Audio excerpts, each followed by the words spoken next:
Welcome to BRASH Sports Pro Bowl Purgatory Week. I'm Josh. I'm here with Brandon. We've got a fun episode chock full of Pro Bowl nuggets that we know you're tuning in for. You saw Pro Bowl in the title and you thought, I got to get that Pro Bowl information. Well, we are here to give it to you.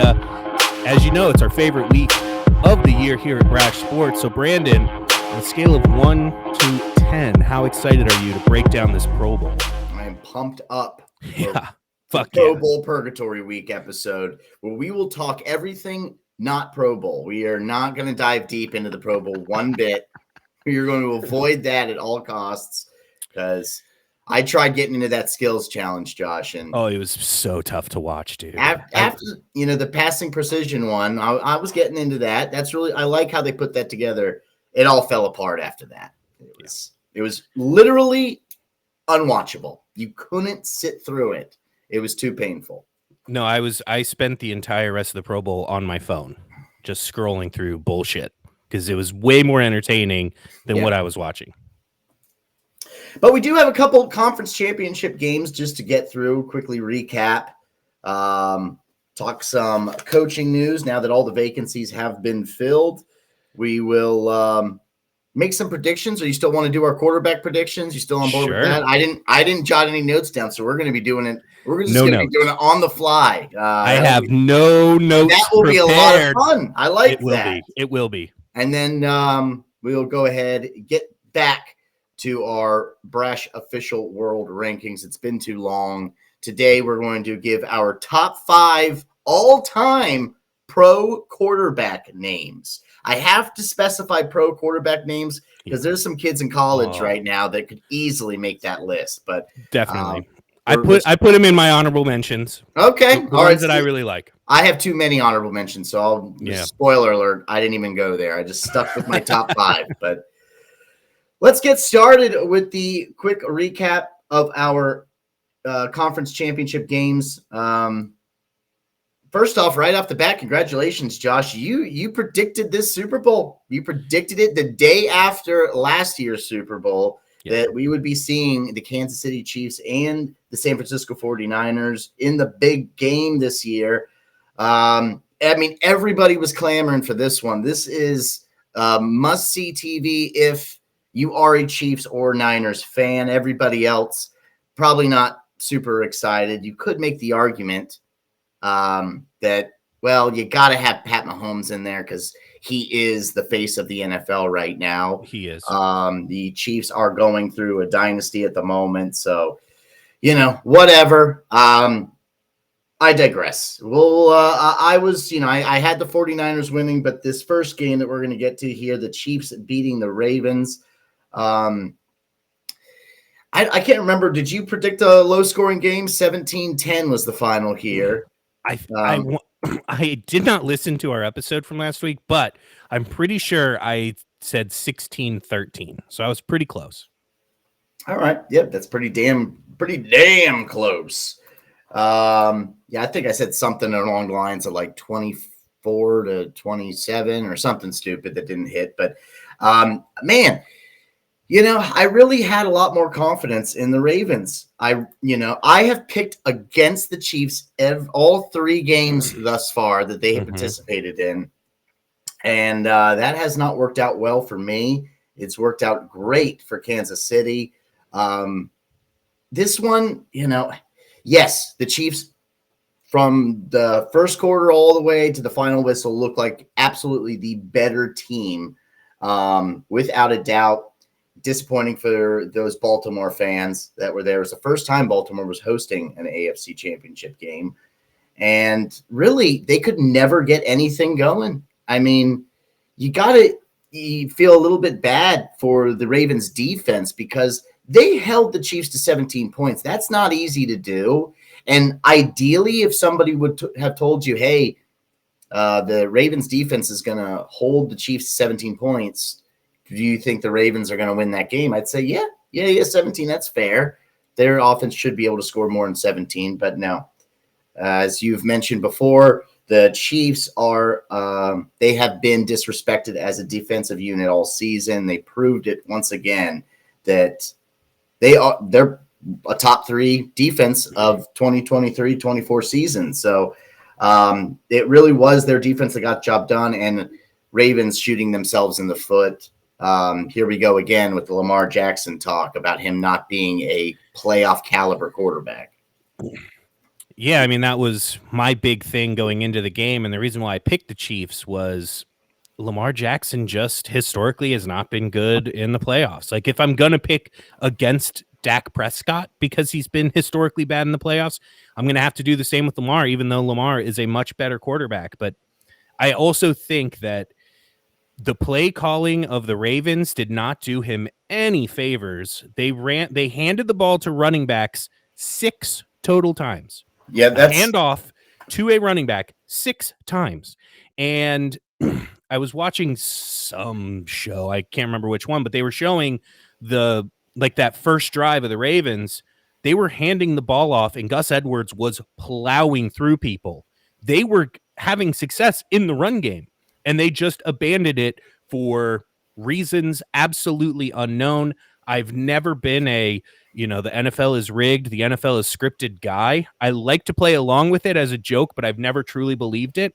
If you could ever make a case for it being fucking rigged or scripted, I mean, I cannot fathom a reason why Baltimore would just straight up abandon their run game. They were never down big. Mm-hmm. Like it's not like they went down by 21 early and had to throw the ball to conserve the clock or whatever. I mean, they were never beyond 10 points. Getting away from the run is the craziest, some of the worst play calling I've ever seen in a playoff game. And so, I mean, I don't think you can put it all on Lamar. Like, I think he did what he could, a lot of bad throws, but he was he was set up for failure. And he did have their first touchdown, which, by the way, I bet the under, and they both came out just touchdown. I was like, oh, there goes my under. It's fucked. That play that he had where he broke out of a tackle, ran outside, threw a perfect pass to Zay Flowers in the first quarter. I was like, oh, he shook the stigma. Like, this is what we want to see. Yeah. But then the play calling was so bad, and they set him up for failure. Granted, he had some really bad throws, but that's, to me, the number one reason why they lost the game is because they abandoned the running attack, and they should really just, unless they were forced to by Roger Goodell, you know who you are. Mm-hmm. I know he's listening right now too. I'm talking to you, big guy. Then there's really no other excuse for it. I couldn't believe it as it was happening. Yeah, if you had told me after those back-to-back touchdowns, as you mentioned right there at the top of the first quarter, that there was only going to be one more touchdown in the game, I would have taken that bet all day. They're like, no, you're a maniac. We're going to get at least 2. No, right. I really thought it was going to be one of those back-to-back at that point. It was certainly looking like it. Who's going to get the ball last? But, yeah, I mean, Lamar, he had the fumble at the goal line, right? That was Zay Flowers. Was that Zay Flowers? Okay. That hurt him, too. I forgot about that. That was a killer. Okay, well, Lamar did fumble it and turn it over, and he did throw an interception. So, yes. I mean, overall, they turned the ball over 3 times. The Chiefs turned it over 0 times, right? Because they fumbled it, but they kept recovering their own fumbles. And yeah, you hit the nail on the head, and I left that out, which is it Todd Monken, the offensive coordinator? Is that his name? Yeah. The game plan going into this, they were doomed from the start. I really did think that for both teams, it would be defense and running game. I thought that's how this game was going to be played on both sides. Chiefs got the memo. Ravens didn't. You called it. Only 6 handoffs to their running backs. The rest of the rushes, of course, 8 carries from Lamar. But, Pacheco, for instance, 24 carries, 68 yards, and a touchdown. The Chiefs, they knew what was going on. They had a good game plan going into this thing. So, overall, yes, the Ravens got outplayed, and they shot themselves in the foot, but they got outcoached. Yeah. The Chiefs they knew what to do to win this game, and they did it to a T. So congratulations to the Chiefs going back to back. Or is this? Yeah, this is back to back. Yeah. But this is their 4th in 5 years. Is that, or how many is this now? 3rd in 5 years? Maybe 4th in 6 years. 3rd in 5 years, something like that. Yeah. Okay. All right. Yeah. Because the Bengals were 2 years ago, so it'd be. Or is it third and 4 years? Something like that. Yeah. Okay. Come on, Brandon. You got this. Moving right along, the Lions and Niners. Now, this one, bit more exciting, but still, it's just a very strange game. Another one of these games where you felt like one team kind of lost the game. The final score here, Niners 34, Detroit 31, and the Lions had that 24-7 lead going into the locker room at halftime. You really did feel like, okay, man, they got this. They're going to do it. At least I did. I didn't even really, I'm not going to lie, I wasn't even watching the first half. Like, I was, preoccupied watching something else. I was caught up in that. So I was like, whatever. Plenty of game. I'll turn it on when I turn it on. And, of course, I turned on at the beginning of the second half, and that's when the Lions just completely fell apart. I mean, they scored the Niners scored 17 unanswered points in the third quarter, and they just never looked back. I mean, everything the Lions could do wrong in the second half, they made sure that they did. I felt bad for Goff, though. I don't feel like it was on him. I mean, he had like 2 bad passes in the entire second half, but he had plenty of good passes that were just simply dropped by his receivers. So, it was a real team effort, a real team loss for the Detroit in the second half. They really gave that one away, and a lot of people pointing to Dan Campbell, or Dan Gamble, as a lot of people like to call him, for going for those 4th downs. Okay, one of them didn't look like a great play, the second one, but the first one, I'm sorry, man. I mean, should have been converted. Goff gets the pass off, hits his receiver between the numbers. You got to catch that goddamn ball when you're in the conference championship and the game is on the line. You look like a genius when it works, and you look like a buffoon when it doesn't. So, overall, I really felt like Campbell relied on his players, and the players let him down. But at the end of the day, I also feel like the better team did win. The 49ers were overall a better squad, and they proved it at home, and now headed to represent the NFC in the Super Bowl. Yeah, I agree, and I agree with everything you just said. I also think we got to give a little respect to Brock Purdy. He played a really great second half, made all the throws he needed to, didn't make any mistakes. He was really solid, and I thought that he would be the biggest weakness for them. I still picked them to win, but I thought that's what they would have to overcome. Again, I thought it would be a low-scoring game. I was wrong. I think that was my only bet that missed all weekend. I had a really good weekend, but yeah, some of those mistakes on the coaching end. Like, I understand that people want to say, well, this is who Dan Campbell is. He goes for it. He's very aggressive, whatever. But you have to understand the situation. And sometimes you just have to go, I know that normally I would go for this, but I got to take the points here, right? I've got to settle for a field goal. We're not, in the regular season anymore. We're playing to go to the Super Bowl. I want to get as many points as I can, and I want to keep this team at bay, because obviously the 49ers are a more stacked roster. And at the very end of the game, obviously they're, grasping at straws at that point, but when they ran the ball on third, it was like 3rd and goal, and they ran the ball and had to burn a timeout.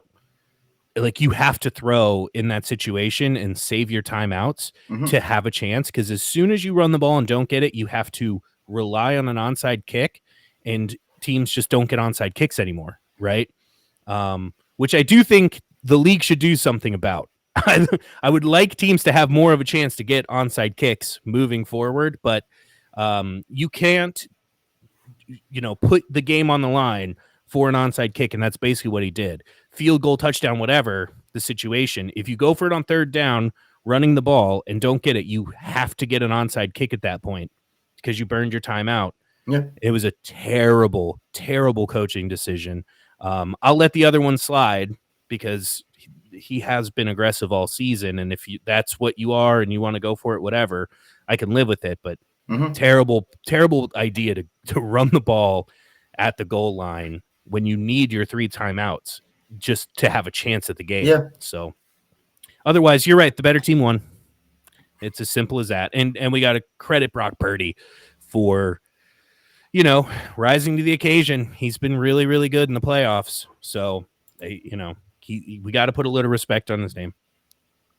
And he's been disrespected all season long. I mean, nobody wants to acknowledge Brock Purdy. And I didn't purposely not mention him in the opening, but it's just he's just not that flashy player, I suppose, or a first round draft pick. I mean, let's be honest, the fact that he's Mr. Irrelevant, he's really, lives up to the name, even in his career so far, because the guy's in his second year.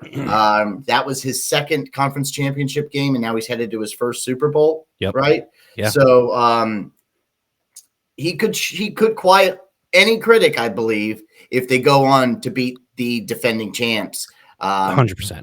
But there's always going to be some people, like the Stephen A. Smiths of the world that will never give him any fucking credit. They'll always chalk it up to good defense and Christian McCaffrey. Yep. That's just it. And good play calling. It's just such bullshit. But yeah, it's like anyone can drive fast if you're given the keys to a Ferrari. It's like, dude, shut the fuck up. He's still getting it done. You have to respect that. Sorry. Yes, I get he has maybe the best roster in the NFL, and the amazing weapons, and Trent Williams is his left tackle. Like, okay, but he's still getting it done. Right? There's a lot of quarterbacks that would not be getting it done in that situation. And the fact that he was the last pick in the draft makes him all that more fun to root for. Yeah, I mean, of course, I'm going to be pulling for him. Once again, here I go. I mean, now here's the difference between the other games, the last 3 games the Chiefs have played, and this one. I think the Chiefs are going to win this one.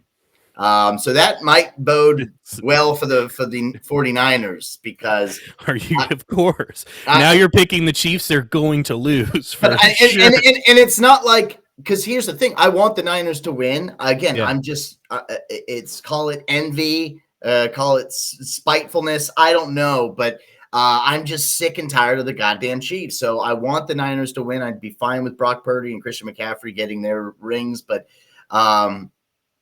I truly just believe that the Chiefs are going to win. So because it's genuine, again, it's a genuine belief of mine. Look out, Kansas City. You should. I'd say they should be on upset alert, but I think they're underdogs. They're underdogs again, dude. I mean, we'll talk more about that. Yeah, we'll talk more about that for our Super Bowl episode. But still, next week. Save it for next week. Save it for next week. Save it for next week. All right. Well, that is that. That just about ends our recap of the conference championship games. That's the Super Bowl matchup for you, Chiefs, Niners. You saw it a year ago. I didn't, or maybe I just didn't want to. Yeah. In total fairness to what I predicted, like I went with the team that just won the Super Bowl, who was the favorite to get back to the Super Bowl. And I went with, I think, the second favorite in the NFC. So it's not like I made some crazy brash prediction or anything. Like I picked 2 teams that a lot of people would have bet on to get here. But yeah, it still feels good. It still feels good. It is a good feeling. I know. I can't wait. We're not going to make our next predictions until after the Super Bowl, right? We don't do that for the Super Bowl episode. We wait until after. For our we give it a week to see how the dust settles, and then we make our predictions. And I haven't even thought about it. Yeah, I'm trying not to. I haven't even thought about it. I have no idea where I'm going to go. But you better believe that it's going to be favorites again because it worked this time. All right, so yes, some quick coaching news. Last time we recorded, there were still 2 vacancies remaining, the Seahawks and the Commanders, and we made our predictions on who we thought would be going in each spot, and of course, we agreed, right? But we were both wrong. Yep. Or wait, did you go with Dan Quinn to Seattle also, or would you? I said I wouldn't be surprised if it was Dan Quinn to Seattle. I don't remember who I said officially would be my pick is I think I said Vrabel. I think I said Mike Vrabel instead, but I said Dan Quinn would make so much sense, probably more sense than Vrabel, but neither one happened. Yeah, I'm not gonna lie. I was stunned, absolutely stunned. I mean, talk about a curveball I did not see coming. I just felt like, even though there were no leaks coming out from the Redskins front office, I felt like it was a done deal with Ben Johnson when they were, on the plane on the way out to Detroit to interview him for a second time, the first in-person interview, him and Aaron Glenn, the defensive coordinator. I felt like they are going to offer Ben Johnson the job and most likely be flying back with him on the plane. But boy, was I wrong, because while they were midair, Ben Johnson decides to contact them or his agent to let them know that he is out of the running and has decided to stick around in Detroit for at least one more season. I mean, you could read this in so many different ways. But at the end of the day, the fact that he waited until they were, mid-flight to break that news to them tells me a lot about his character. I think it's a very bad look. Because here's the thing. If he really were using the excuse of, I feel like there's more to do and we have unfinished business, or I'm simply not ready to take that next step up, he could have informed teams from the beginning and stopped wasting their goddamn time, because the Commanders weren't the only ones interested in him. There were a number of other teams that were wasting their time on him. So, I mean, there's rumors out there that he felt like he wasn't going to get the job. So he just said, to hell with having another interview, and it's a waste of my time. There was rumors that his agent had informed them he was looking for like $15 million per year for a 6-year deal. And that was more than they were willing to pay a rookie head coach. Whatever. At the end of the day, the timing of him notifying that he was out of the running, I felt was very, very poor on his end. So, and here's the thing. All right. And I'm not, a lot of Redskins fans out there were really bitter about it. They took it personally. I didn't, because at the end of the day, there was, the 8 different new head coaches going now into next season. Maybe one of them will win a Super Bowl. Okay. And maybe, let's say, maybe 2 of them will still have their job 5 years from now. So, I mean, it's such a crapshoot. You never really know what you got until you're about a year or 2 seasons into the project. So I was never emotionally invested in any of these guys. But when the news broke, Josh, that they had hired Dan Quinn, I honestly did not see that coming. Even though they had interviewed him more than any other candidate, I still never really felt like that was the direction they were going to go in. But that's what ended up happening. The Commanders get Dan Quinn. The Seahawks, they also go defense and getting the Ravens DC and Mike McDonald. So, I mean, Seahawks go young after years with Pete Carroll, and the Commanders kind of feels like a lateral move going with Dan Quinn, because a lot of similarities between him and Ron Rivera and their coaching styles and being on the defensive side. But very big difference in that Dan Quinn will not be the GM slash coach. He's just the head coach. So I think that may be beneficial to the team, just having, that proper pecking order, going into this upcoming year. But I don't know. I mean, what What are your takes on the two moves that transpired last week? I don't know a ton about Mike McDonald, but I've from what I've heard from the experts, they really like him. They kind of compared him to like a Kyle Shanahan or a Mike McDaniel, but for the defensive side of the ball. They were saying like and the Ravens defense played unreal this year. And a lot of it had to do with the schemes that he was drawing up, like a lot of stuff that guys who have been watching film of the NFL haven't seen ever. And they're like, wow, this is really creative defensive play calling, a lot of different shifts and movements and coverages and all that stuff. So pretty cool. I obviously do not go as in depth as those guys, right? So I have to take their word for it and assume like if I were a GM or an owner of a franchise, I would not go with a defensive coach right now, given the track record over the last 4 or 5 years. But if you're going to go with one that's really innovative, go with one that's going to change shit up and give teams different looks and troubles on the defensive side of the ball. Cool. The Dan Quinn thing, I'm with you. I did not see that coming, but I think there's a huge upside that you hadn't mentioned, which is the guy knows the Cowboys front and back.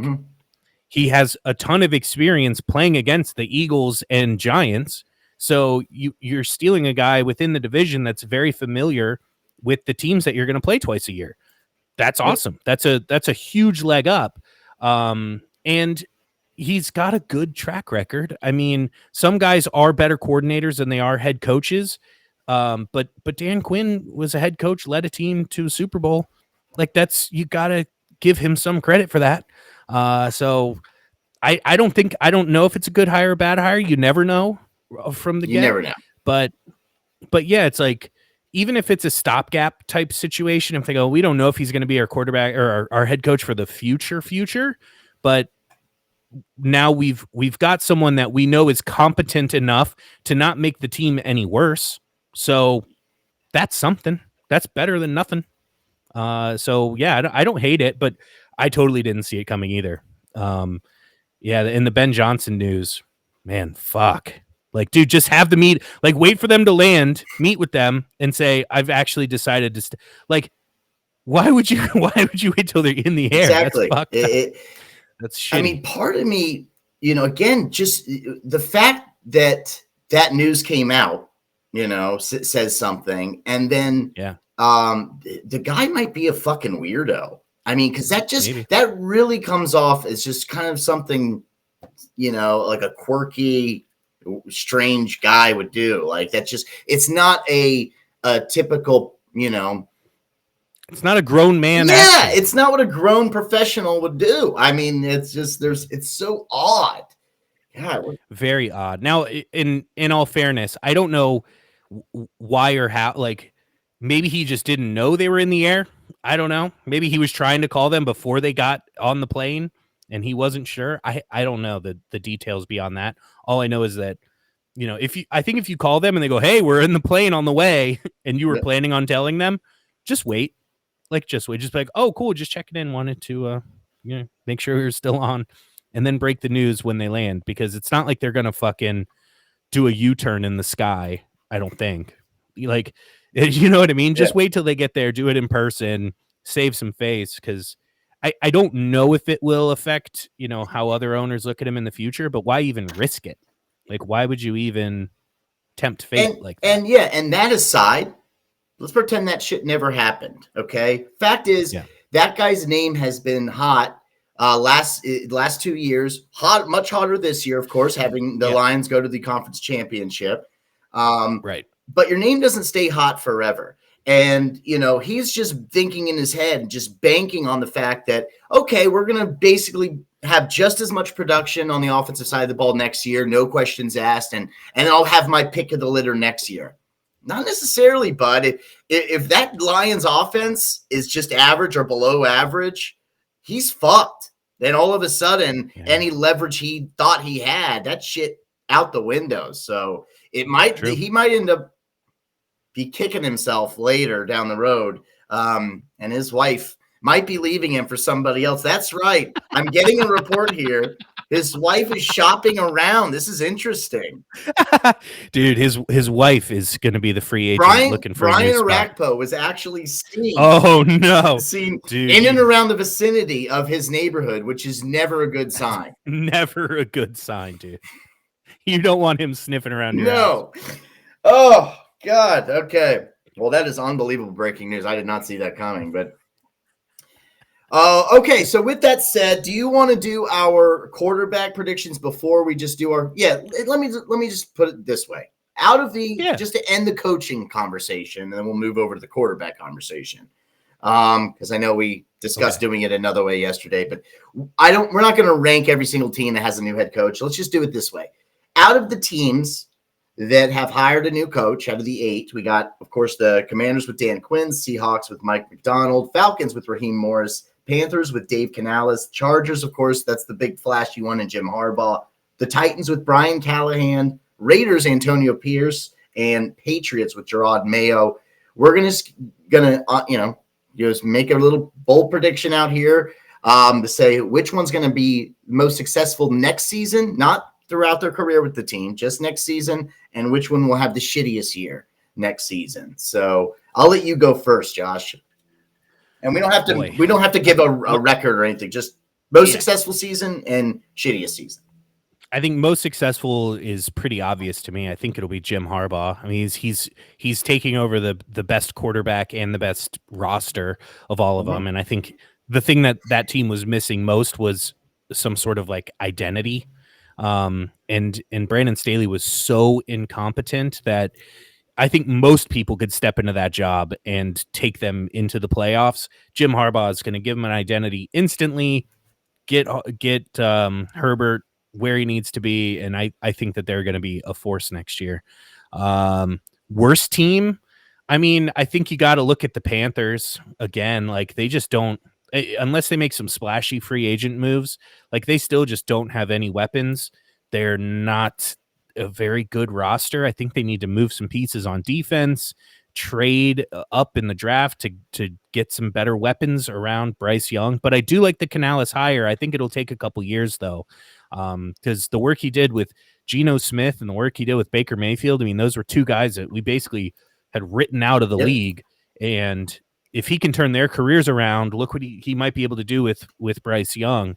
So I think the Panthers, there's hope for the future, but it might not be the near future. All right. Well, I'm going to go with best. Of course, you immediately think Jim Harbaugh and the Chargers, right? So I'm going with a curveball here because I'm not going. If you had said which one will have the most successful tenure with their new squad, of course, I'd go with Jim Harbaugh. Frankly, out of the 8, I only think Jim Harbaugh is the one that's going to win a Super Bowl with the Chargers. I really do. I don't think any of these other guys are going to go and take their team to the promised land. So, but next season only, most successful, I'm going with Antonio Pierce and the Raiders having the best year. I think there are going to be some dogs next year. So look out for the Vegas Raiders and Antonio Pierce. And the shittiest season, I'm going with Gerard Mayo and the Patriots having the shittiest season.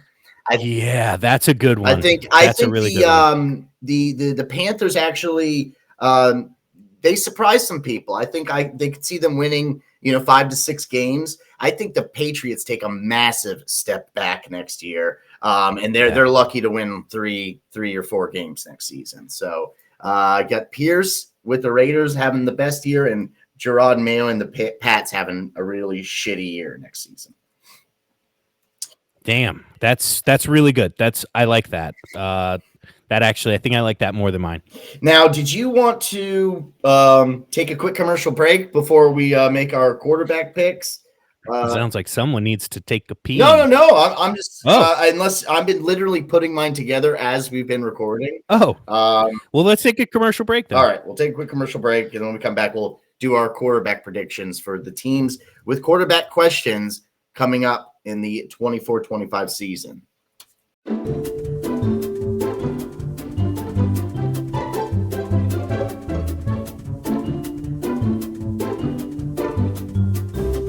All right, and we are back. We just had to make sure we tightened up our lists a little bit because what we're going to do here is we just a little fun project we put in front of ourselves. We're just going to name the teams that have questions at quarterback going into next season, and we are going to pick the starter for week 1 for each of these teams. And we'll kick things off, Josh, with the team that has the number 1 overall draft pick. A lot of questions on what they're going to do there. Are they going to trade? Because there's going to be a lot of people that are clamoring for that number 1 pick, or are they going to stick with oh man, that just reminded me of something. Stick with Justin Fields. So let me update another part of this list real quick as we're doing that. Yeah, you like that? All right. I love it. So I love it. So all right. So Chicago Bears, who is their starter week 1, Josh? Who you got?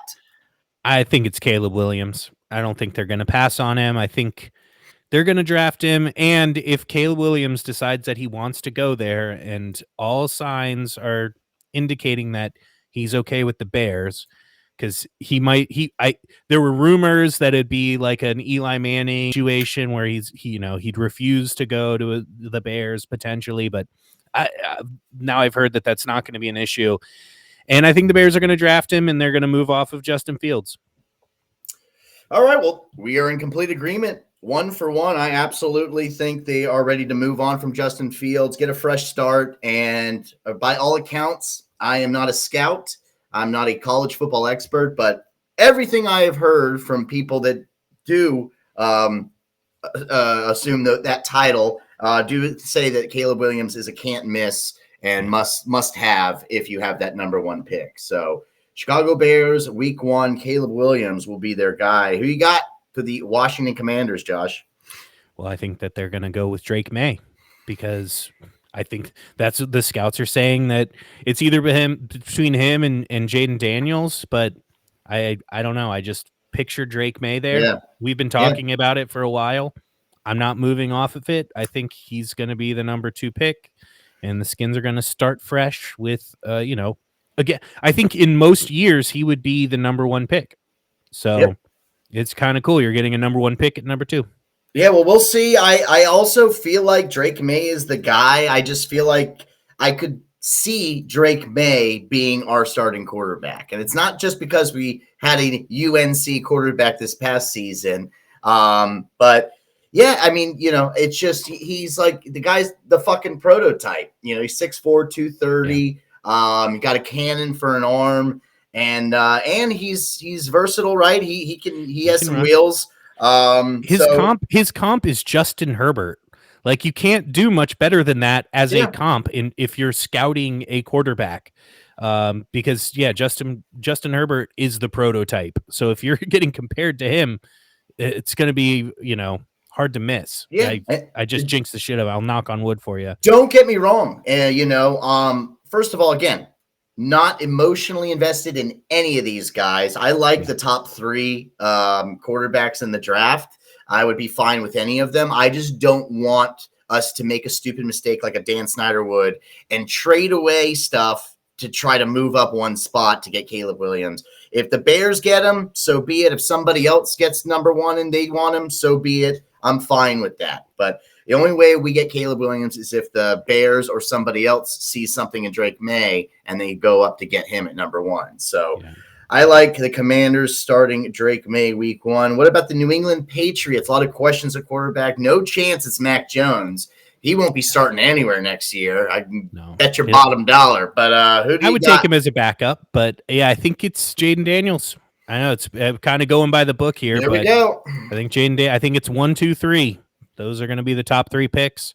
And yeah, I mean, Jaden Daniels was electric on the field at LSU. So Patriots could use a little electricity on offense. Yeah. So hopefully they can find some playmakers to give him too. But from what I can tell, man, the guy's very, very talented. He's got those, Justin Fields qualities where he might make some mistakes, but he's going to make some plays too. So I could see Jaden Daniels and the Patriots just to give him a little jolt of offense. Yeah, I went with a little bit of a curveball here. Here we go. I went with J.J. McCarthy being the starting quarterback for the Pats next season. I think it's not necessarily that they pick him ahead of Jaden Daniels. I think there's going to be a trade at that spot because they feel like they need more picks, and they're in order to do a complete overhaul.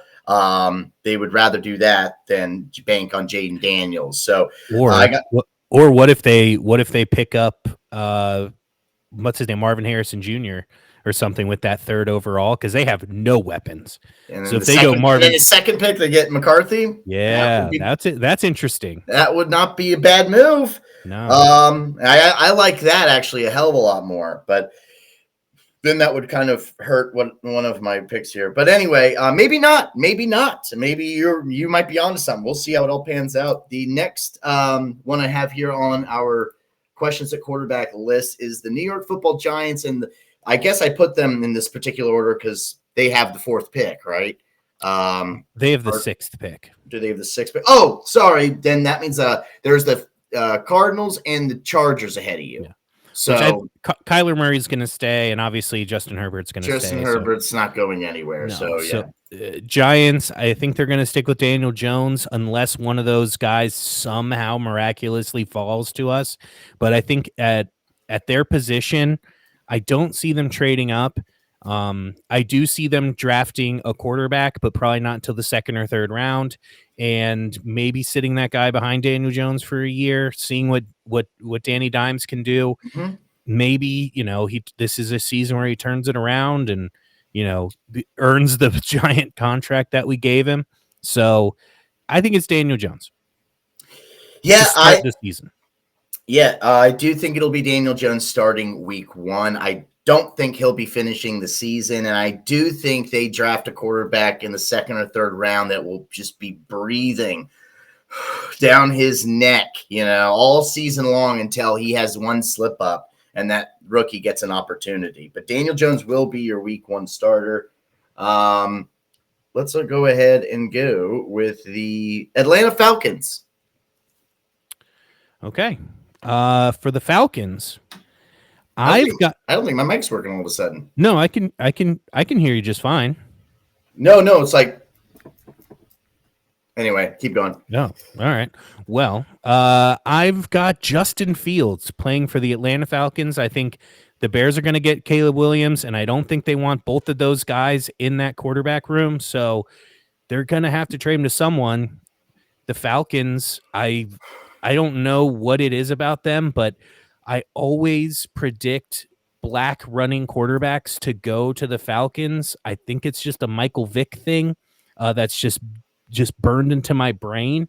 But I predicted Lamar Jackson to go there. I always, anytime there's an athletic young black quarterback, I think Falcons. And I think that they are in need of a quarterback, and the Bears are going to try and get rid of Fields. Yep. So I could see the Falcons taking Fields off of the Bears' hands, and I think that would actually be a big upgrade for them with all the weapons they have. Of course. And now you've got this chip on Justin Fields' shoulder. They could be real dangerous. Yeah. So my mic is not working, but you can hear me because it's using my laptop microphone. So a lot of technical difficulties over here. It doesn't sound too different. West Virginia. But I know it's because if I flick, the microphone, you'd be able to hear that. You're right. I just have this, it's just here to look nice. It looks professional. I like that you're still leaning into it. Yeah. So I'm just going to pretend that it's still working as I'm talking into it. But the Atlanta Falcons, I'll be honest, when I put this whole list together, I forgot about Justin Fields. But I went in a different direction, and I kind of like what I did here. I got Jaden Daniels being your number 1 week 1 starter for the Atlanta Falcons. I feel like with their first-year quarterback, they decide to go with a first-year coach, go with a first-year quarterback. And I just like that fit. It's definitely not going to be Ritter or Heineke. We can guarantee that. But yeah, I like Jaden Daniels. I don't know if they're going to have to make a move and trade up. Maybe it's that number 3 spot where I thought there might be some movement for the Pats, but Jaden Daniels in Atlanta week 1. Okay. Minnesota Vikings, Josh. This is an interesting one. Yeah, because Kirk Cousins is a free agent. Yep. And here's a very bold prediction that I'm going to throw out there. I like it. I like it. If the 49ers lose the Super Bowl, I think the 49ers go out and sign Kirk Cousins. Wow, really? Which would leave yeah, I think so. I think that they're going to want him to take that get them to that next level, which is winning a Super Bowl. So, and Kyle Shanahan has that relationship with Kirk Cousins from Washington, and he loves Kirk Cousins. So, as a free agent, and Kirk at this point of his career, he's not going to chase money. He's going to chase rings. He's got all the money in the world because he's coming off of a pretty big contract. So I think the Vikings are going to fall back on Josh Dobbs. I think Josh Dobbs will be the week 1 starter in Minnesota. I do think that they draft I think they draft a quarterback, but you know, Josh Dobbs is one of the smartest guys in the league. You sit him behind Josh Dobbs for a bit, maybe halfway through the season, they do the old switcheroo and get the new guy in there for some reps. But Josh Dobbs is my pick. I don't know. That's just more of a gut feeling than anything. But I think it's going to be Josh Dobbs starting the season for the Vikings. Okay. All right. Yeah, again, this is crazy, but this is how this game works. Week 1 starting quarterback for the Minnesota Vikings. I got Russell Wilson going to Minnesota. That's right. That was a possibility. I don't know. I don't exactly know how it's all going to work out because I have a hard time seeing the Vikings give up too much to trade for him, especially with that salary that he's getting in Denver. But I just don't see him returning to the Broncos next year. I think Russell Wilson will be starting, but it will not be for the blue and orange next season. So, yeah, I could see him as a Viking. I could see Russell Wilson and Justin Jefferson. I think that'd be a cool combo right there. So, give me Russell Wilson as your starting quarterback week 1. I did have that down as a possibility for next to my quarterbacks, not next to my teams. But yeah. Okay. All right. All right. Speaking of the Broncos, who you got week 1 for the Broncos, Josh? Gut feeling, Bo Nix. I don't know why that is. I think they can scoop him up, middle of the first round. I don't know exactly where they're picking, but I think Bo Nix will be there, middle to late first round. So I don't know. That's just a gut feeling. Sean Payton and Bo Nix just sounds like it just sounds right. And I can't explain it beyond that. But I think Sean Payton is going to want to go younger. And I think, he's going to want to prove something to the NFL and say, look, I can do it with these, give me a young quarterback. I can tutelage him into being a great one. So I don't know. That's just the name that popped up when I thought Broncos, Bo Nix. Yeah, I don't love this, but again, that's the point. Sometimes they just don't make sense until they do. Denver Broncos, you mentioned his name earlier. I got Justin Fields finding his way to Denver next season. Okay. And and getting a nice fresh start with Sean Payton. It doesn't sound like it's a match that would make any sense at all, which is why I like it. So, give me Justin Fields as your week 1 starter in Denver. Okay. And let's go with the Vegas Raiders, Josh. I'll go first for this one just because you already mentioned his name. Give me Bo Nix to the Vegas Raiders week 1. I think they will scoop him up at some point late in the first or early in the second. And he'll beat out Jimmy G in the preseason and prove that it's worth at least giving him the shot week 1.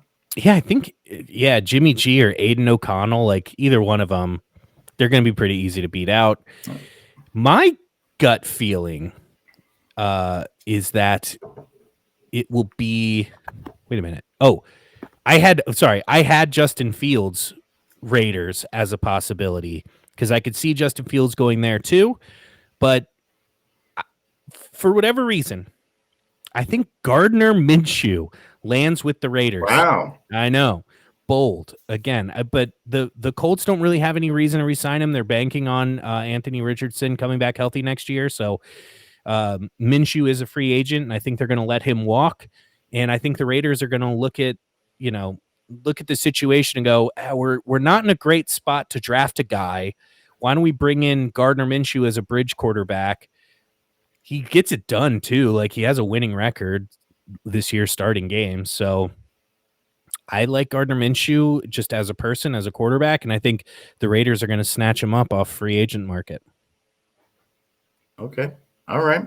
Wow. Yeah. I don't hate it. I just, yeah, I don't see it, but Gardner Minshew is a sneaky son of a bitch. He's sneaky, dude. Yeah, he always finds himself somewhere. So, all right.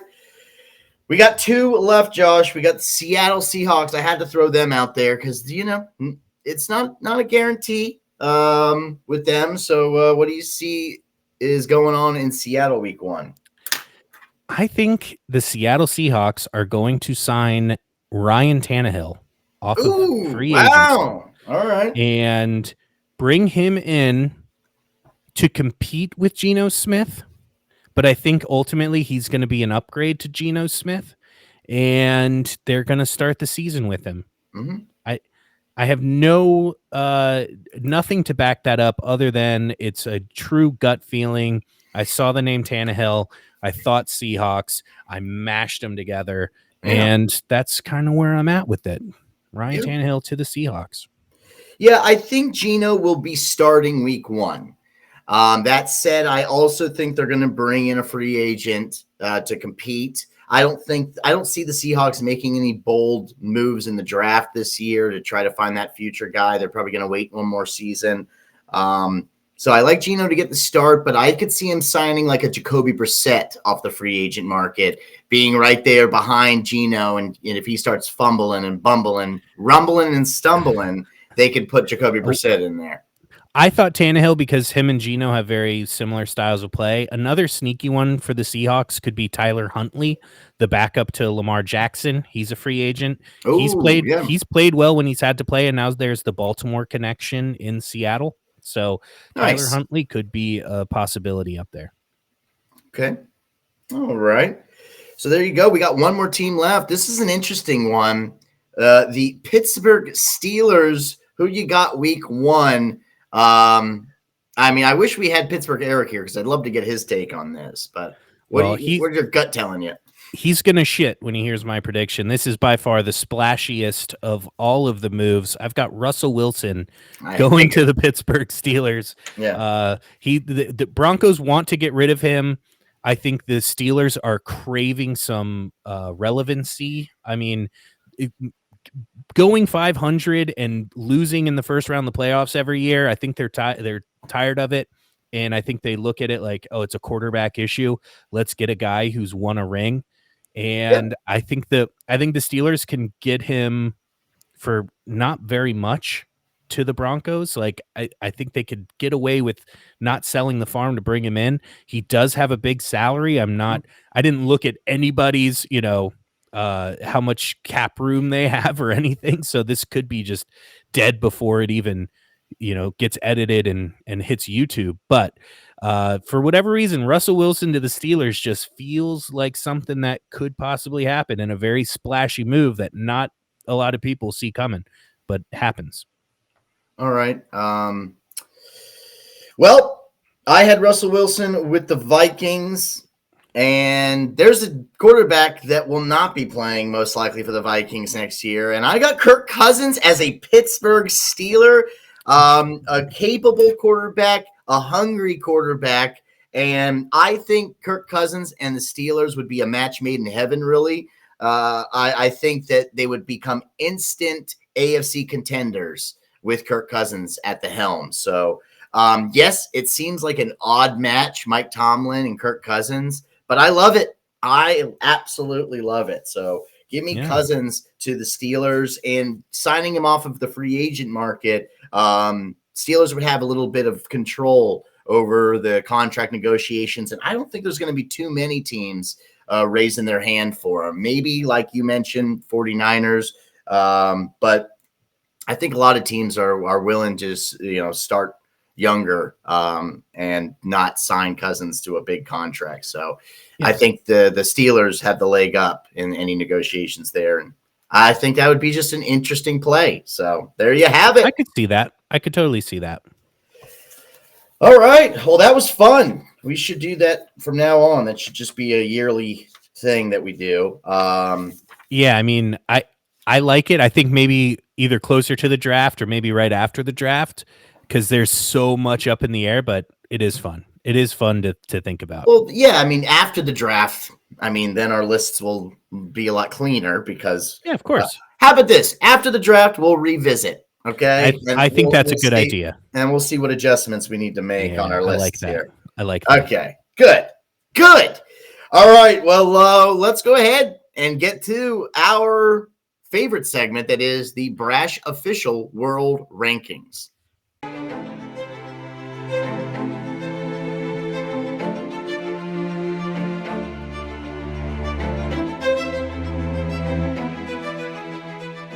We are back. Here we are. We are getting into our Brash Official World Rankings, and today it is our top 5 pro quarterback names of all time. We're not talking about how they performed on the field. We're just simply talking about the name.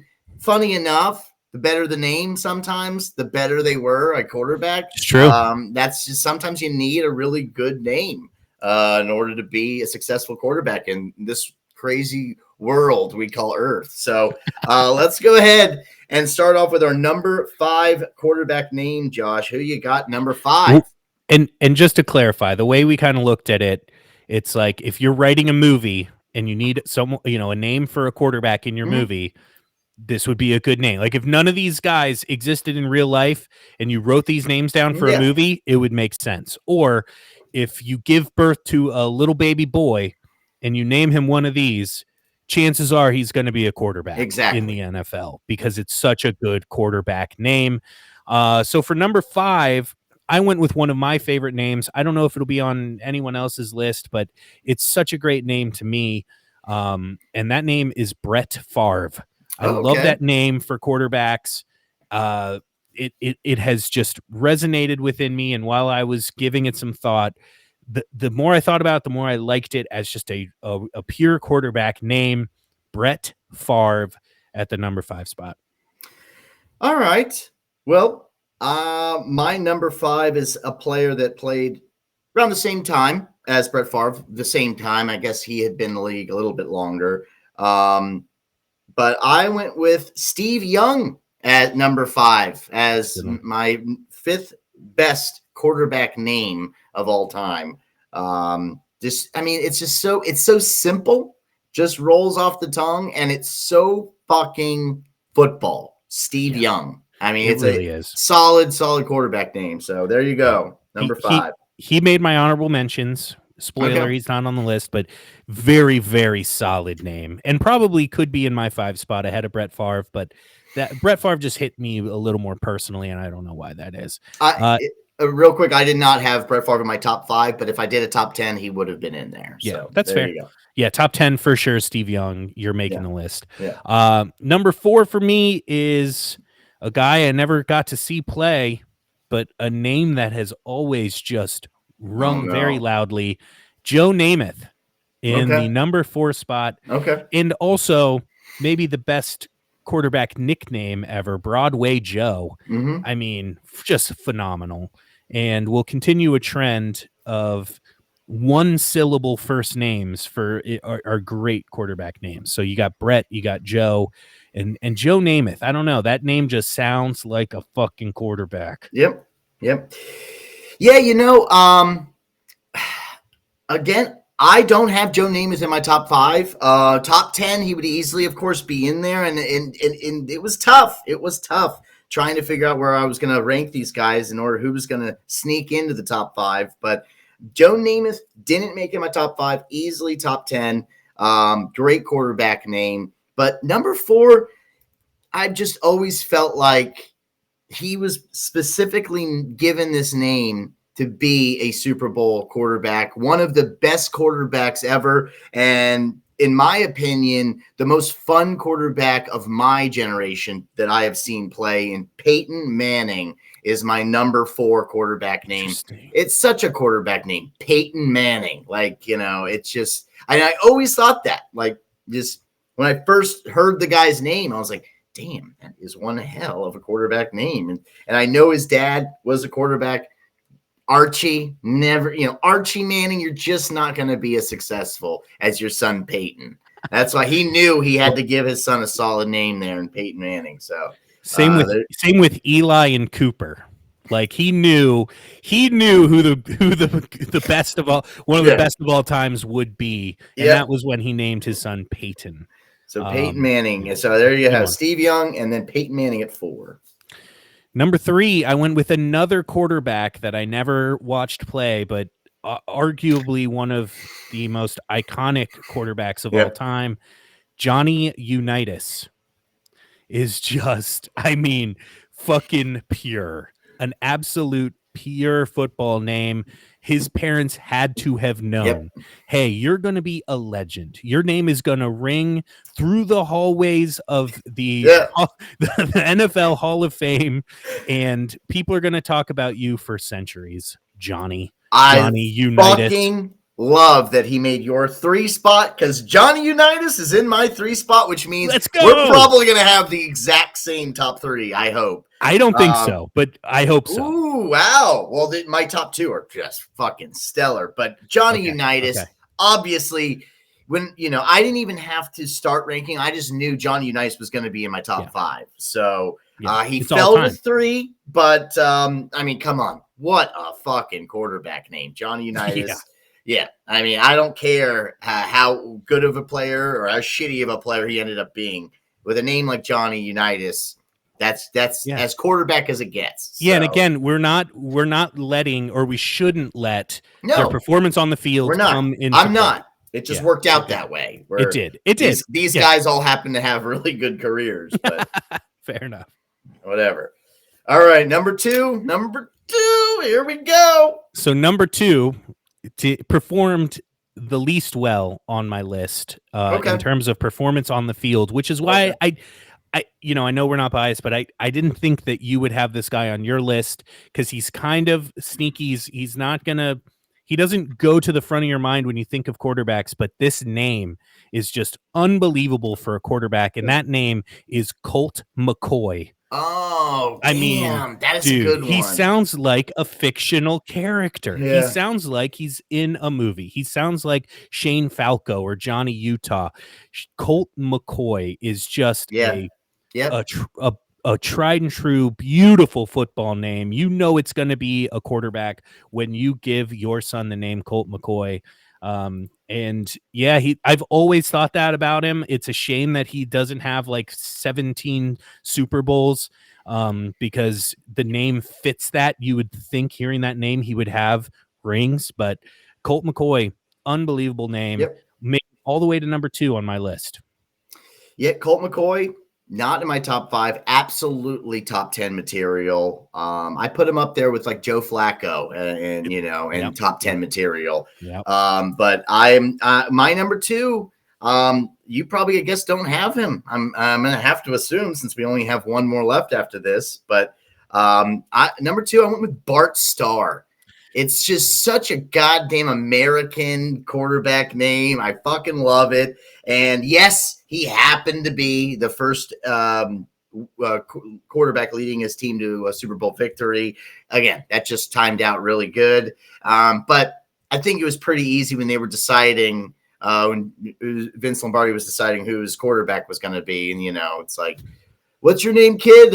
Bart Starr. That's it. Yeah, I don't even need to see you play. You got the job. So Bart Starr at number 2, quarterback names of all time. He was number 1 on my honorable mentions. Like, he's number 6. You know what I mean? Bart Starr is an unbelievable name. It's so good. So fucking good. So, we got to have the same number 1. We have to. I think maybe so. not. I don't know. I felt like mine was pretty obvious, but this is such a subjective thing to look at. Like, when you hear a name, it just hits you a certain way. I didn't think our names would overlap that much. I'm surprised we both got Johnny Unitas at 3. I would have never guessed that we'd have not even same name, but same spot for a name. My number 1 pick, it felt obvious. I don't know now, but it's another name where if you're writing a movie, he'd be perfect. And that name is Joe Montana. Because it's just, first of all, the name Joe, I think we talked about a little bit earlier. The first name, Joe, you got Joe Namath, Joe Flacco, Joe Montana, some unbelievable football names there. Yep. But I don't know, something about the you think of the state Montana, you think mountains and rivers and streams, and you think America, and you think Joe fucking Montana. And he was Tom Brady before Tom Brady, so you heard his name a lot when we were kids, because we didn't really get to see him play all that much. Like, we got to see some of the later years with the Chiefs, but he was always the guy. Everyone was being compared to Joe Montana, and he was like the quarterback of our youth. So I think that's one of the reasons why it rings so heavily in my mind. But it's just, you take a step back and look at it, it's an unbelievable football name. Yeah, I mean, when we came up with the idea that we were going to do quarterback names right away I knew who my number one was. Joe Montana. I've always felt like that was the quarterback of all quarterback names right there. Really is. And yeah, again, he's arguably, strangely enough, the best quarterback of all time. Yeah. You could easily make that argument, and his name just happens to be Joe Montana. Like, I mean, at the end, I think that gives him an edge over everybody else, just because, it comes down to the coolest name. Yeah. And Joe Montana, again, like you said, Joe, you can't go wrong with Joe. And Montana, it just feels like such an American surname. And it sounds tough, it's a real tough fucking name. Sure. And it's legendary. I mean, again, you name your kid, your last name's Montana, and you name your kid Joe. Little Joe Montana's got fucking big shoes to fill. Dude. And boy, did he ever. So, I mean, I like that we had the same number one. It's surprising that 3 of the 5 were different, but I'm not terribly surprised by that. Yeah, I don't know. I felt like Bart Starr was going to be on your list, but I'm happy he wasn't. Dude, I struggle. It was literally between him and Brett Favre, and I think that I let my own personal connection to growing up and watching Brett Favre overtake what I should have been doing, is just looking at pure names. Because Bart Starr probably is a little better than Brett Favre, but I couldn't leave Brett Favre off the list, so Bart Starr got bumped back. Probably not fair to him. He probably deserved to be in this top 5. But honorable mentions, there's some great ones in here. And I think, again, I'm not going to go through all the ones that you've already listed, and I said were in there. But, dude, Steve McNair I have on my list. That's I think a really good one, a great name. Drew Bledsoe, which I think is how this conversation got started. I think you're right. Talking about Drew Bledsoe and how great a quarterback name that is. I've got John Elway in here. Damn, yes, I left John Elway out. John Elway is a great name. Definitely and top again, 10. Dude, I think it's, aside from Johnny Unitas, it's that one syllable first name. One syllable. It just has... I don't know what it is. And again, college quarterbacks that we love, Bo Nix obviously is an all-time name. If he has a great NFL career, he's going to make this list, because Bo Nix is stellar. And then another one that I love is Ole Miss's quarterback, Jackson Dart. I mean, throwing darts, Jackson Dart, Jackson with an X too. Badass. And one very personal honorable mention for me is Jeff Hostetler. He's a Giants quarterback, led us to our second Super Bowl. I've always loved that name. It obviously doesn't belong on the list, but it also sent me down a rabbit hole looking at Giants quarterbacks. And I came across the name Bob Clatterbuck. Bob Clatterbuck, which is an all-time name. He was drafted in 1954. Do you want to guess what round of the draft he went in back in 1954, Brandon? Oh my God, Bob Clatterbuck. They must have had a million rounds, right? So round 15, round 27. Jesus.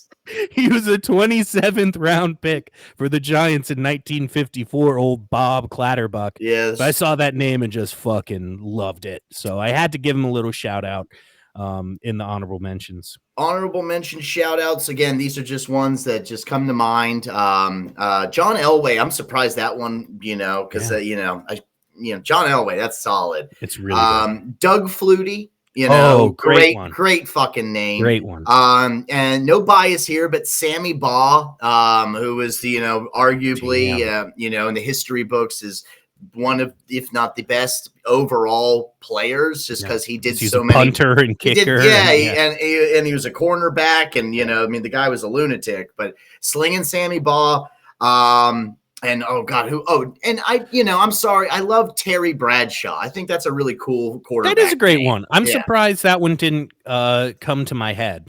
Yeah, because Terry Bradshaw is classic. That's a great name.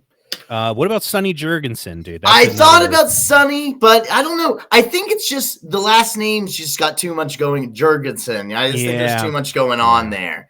That doesn't come to me as like a great quarterback name. I love Sonny as the first name. Sonny is a great first. I think it's all about Sonny. Yeah. And the SJ9 dude, is his nickname. That was fun. Yeah, that's a good one. I like it. All right. Good deal, my friend. Well, let's go ahead, wrap this up. We will get this thing edited and put out there, and then we'll get prepared. We got a big Super Bowl episode coming up. I got to figure out what the hell's going on with my headset, with my mic. There's just so many technical difficulties we've had to hurdle over today, but we did it, and we are done with our Pro Bowl Purgatory Week episode, and I'll see you next week, my friend. All right, buddy. Take care. Later, man. Peace.